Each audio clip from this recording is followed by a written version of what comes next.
মেয়েদের শক্তপোক্ত নিয়মে রেখে বড় করেছেন। পদ্মজা রান্নাঘরে ঢুকে দেখলো প্লেটে খাবার সাজানো। সে মৃদু হেসে প্লেট নিয়ে টেবিলে গিয়ে বসলো। তখন হেমলতা আসেন। পদ্ম দ্রুত ওড়না দিয়ে মাথা ঢাকে। হেমলতার দেওয়া আরেকটা নিয়ম, খাওয়ার সময় মাথা ঢেকে খেতে হবে। পদ্মজা নিশ্চুপ থেকে শান্ত ভঙ্গিতে খেতে থাকলো। হেমলতা মেয়েকে সহজ কণ্ঠে বললেন, তাড়াহুড়ো করছিস কেন? মধ্য থেকে চুল ভিজিয়ে এসেছিস? খেয়ে রোদে বসে চুলটা শুকিয়ে নেবে। আচ্ছা আম্মা, আম্মা পূর্ণা প্রেমা আসে নাই? পূর্ণা আসছে, স্কুলে গেছে। প্রেমা দুপুরে আসবো। আম্মা, আব্বা কবে আসবেন? পদ্মজার প্রশ্নে হেমলতা দাঁড়িয়ে পড়লেন। শুকনো গলায় জবাব দেন, জানি না, খাওয়ার সময় কথা বলতে নেই। হেমলতা চলে যেতেই পদ্মজার চোখ থেকে টুপ করে এক ফোঁটা জল পড়ে পাতে। পদ্মজা দ্রুত হাতের উল্টো পাশ দিয়ে চোখের জল মোছে। পদ্মজার জীবনে জন্মদাতা আছে ঠিকই, কিন্তু জন্মদাতার আদর নেই। সে জানে না তার দোষটা কি, কেন নিজের বাবা বাকি বোনদের আদর করলেও তাকে করে না, কথা অব্দিও বলেন না। দুইবার মাকে জিজ্ঞাসা করেছে সে, আমি কি তোমাদের সত্যিকারের মেয়ে আম্মা? সন্তান হয় না বলে কি দত্তক এনেছিলে? বলো আব্বা কেন আমাকে এত অবহেলা করেন? ও আম্মা বলো না। হেমলতা তখন নিশ্চুপ থাকেন। অনেকক্ষণ পর বলেন, তুই আমার গর্ভের সন্তান আর তোর বাবারই মেয়ে। এখন যা পড়তে বস, অনেক পড়তে হবে তোর। ব্যাস এইটুকুই, এর বেশি কিছু বলেন না হেমলতা। পদ্মজার কেন জানি মনে হয় একদিন হেমলতা নিজ থেকে খুব গোপন কোনো কথা বলবেন, তবে সেটা যেন সহ্য করার মতো হয়। এই দোয়াই সারাক্ষণ করে সে। এত কি ভাবছিস? তাড়াতাড়ি খেয়ে ওঠ। হেমলতার কথায় পদ্মজার ভাবনার সুতো ছিল। দ্রুত খেয়ে ওঠে। আজ আমের আচার বানানোর কথা ছিল। সন্ধ্যা কাটতেই বিদ্যুৎ চলে গেল। কয়েক মাস হলো গ্রামে বিদ্যুৎ এসেছে। ৮ গ্রাম মিলিয়ে অনন্তপুর তাদের গ্রামের নাম আটপাড়া। প্রতিদিন নিয়ম করে সন্ধ্যা রাত থেকে ৩ ঘন্টা গ্রাম অন্ধকারে তলিয়ে থাকে। আজ সারাদিন তো বিদ্যুতের নাম গন্ধও থাকে না। বিদ্যুৎ নিয়ে লাভটা কি হলো? পদ্মজা, পূর্ণা, প্রেমা ৩ বোন একসাথে পড়তে বসেছিল। বাড়ি অন্ধকার হতেই ৯ বছরের প্রেমা খামচে ধরে পদ্মজার ওড়না। পদ্মজা মৃদু স্বরে ডাকলো, আম্মা, আম্মা আয় টর্চ নিয়ে যা।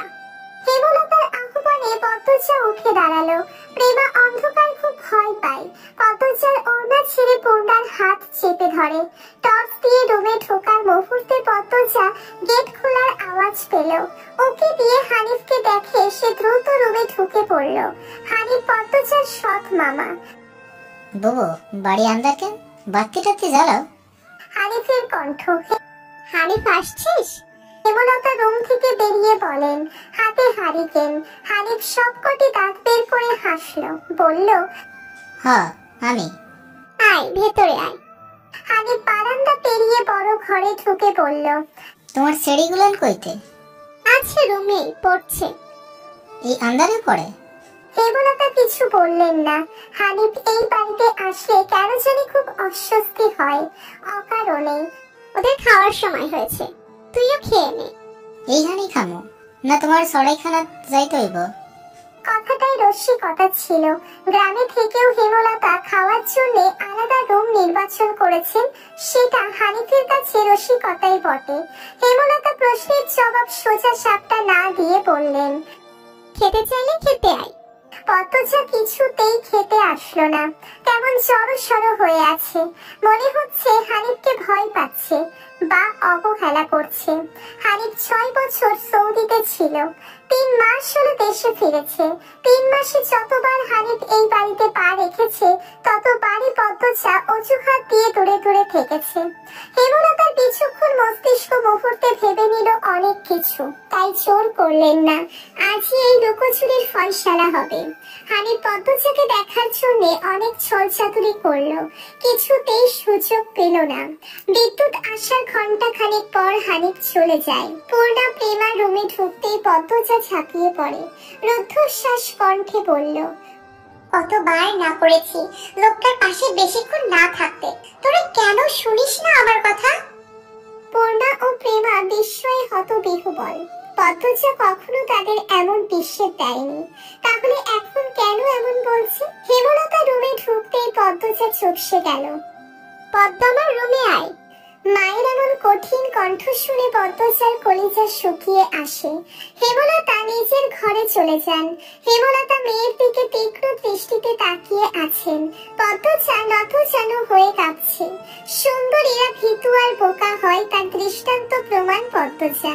হেমলতার খুব মায়া হয় পদ্মজার সাথে উঁচু কণ্ঠে কথা বলতে। পদ্মজা রূপসী বলেই হয়তো।